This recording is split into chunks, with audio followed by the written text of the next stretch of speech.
Jake Zyrus o Charis Pempenko, ng scam raw sa Japan. Dismayado raw ang mga Pilipino sa singer na si Jake Zyrus, na noon ay kilala sa pangalang Charis Pempenko, matapos nilang dumalo sa show nito na ginanap sa Japan. Sa isang episode ng Showbiz Now na, noong Biyernes 15 ng Marso, ikinwento ni Romel Chica, na pagkatapos daw mag-perform ni Jake ng isang kanta, ay nagbenta na raw ang singer ng damit. Noong ipinakilala, di pa tapos, pumapasok na si Charis na kumakanta. From backstage, kumakanta na kaagad siya, lahad ni Romel.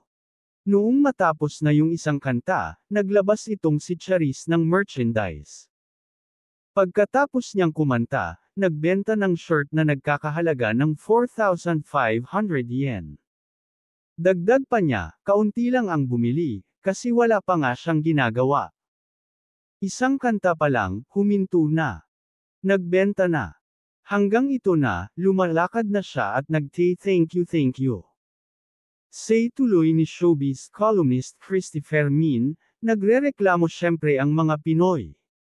Sinabi mo pa, segunda ni Romel, kasi budol Israel. Isang kanta lang ang nakanta niya.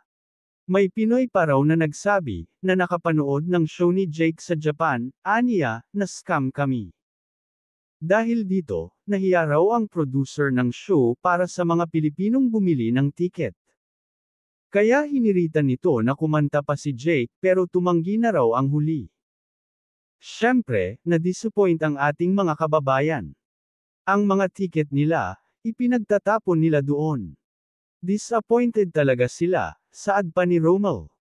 Sa kasalukuyan, habang isinusulat ang artikulong ito, wala pang inilalabas na pahayag si Jake Zyrus o Charis Pempenko, para pabulaanan o kumpirmahin ang balitang ito.